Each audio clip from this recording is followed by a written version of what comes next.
สวัสดีค่ะก็กลับมาช่อง Easy Home อีกแล้วนะคะช่องอะไรง่ายๆอยู่ที่บ้านกันนุกอีกแล้วค่ะ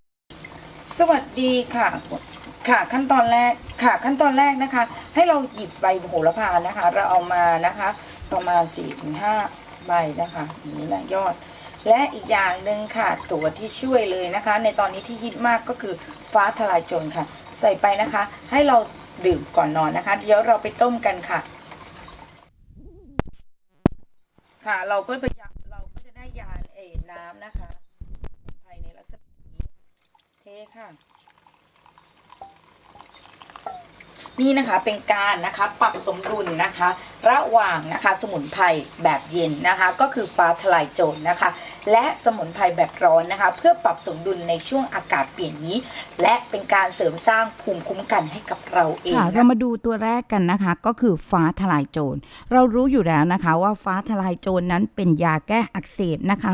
พอๆกับอะม็อกซี่ซึ่งตอนนี้นะคะฮิตมากก็คือเอามารักษาโควิด -19 กันนะคะแต่นะคะถ้ากินนานๆนะคะกินเมื่อเขาบอกว่า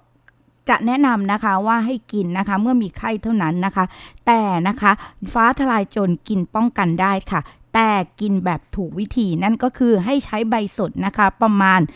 2-3 ใบนะคะและให้กินในช่วงที่ฝนตกฤดูหนาวเท่านั้นนะคะติดต่อกันได้ถึง3เดือนค่ะให้กินเป็นชานั่นเองค่ะโดยที่เราจะใช้คู่กับโหระพานั่นเองค่ะโหระพานั้นเป็นสมุนไพรร้อนนะคะซึ่งโหระพาเป็นเรื่องใกล้ตัวมากๆค่ะซึ่งประโยชน์โหระพาหลักๆเลยนะคะโหระพามีเบต้าแคโรทีนสูงจึงสามารถป้องกันโรคหัวใจได้ค่ะโหระพานะคะช่วยลดคอเลสเตอรอลในเลือดได้ค่ะขับลมลดอาการท้องอืดท้องเฟ้อจุกเสียดได้นะคะรวมถึงต่อต้านการอักเสบได้นั่นเองค่ะเราจึงใช้2อย่าง